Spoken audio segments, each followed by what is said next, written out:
So yeah, Bill C-350, this is a bill that would finally list the IRGC as a terrorist organization.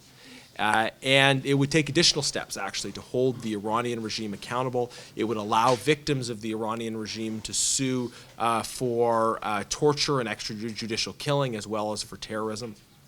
So we've put forward that bill, and on multiple occasions we've asked the House of Commons to agree to expedite it.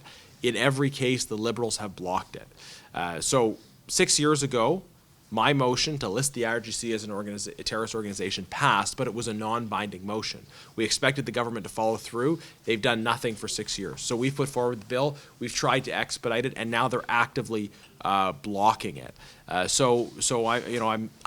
concerned about it. We need to list the IRGC. A conservative government will list the IRGC, but as long as Liberals are in power and they're blocking it, we have to keep trying to pressure them to let it through. So I'm going to keep trying to advance Bill C-350 in this Parliament, but if Liberals continue to block it, then we'll have to wait till after the next election.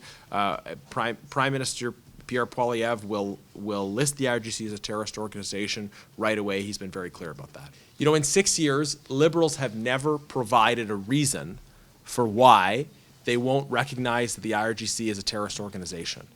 It's very clear they're a terrorist organization. They've killed many Canadians, most notably through the shooting down of flight PS752.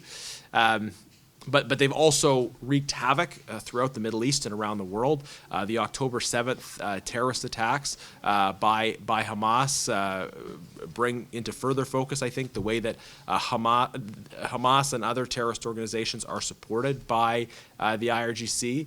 And the IRGC is undermining the freedom of the people of Iran, and it's causing a lot of harm in throughout the region and around the world, including here in Canada. The Liberals have not ever provided a reason. I asked Melanie Joly, the Foreign Affairs Minister, that question recently at the Foreign Affairs Committee. Why won't you list them? And she said, well, we're a serious government and we've got to follow a process here. But it doesn't take 6 years. Right? It doesn't take 6 years.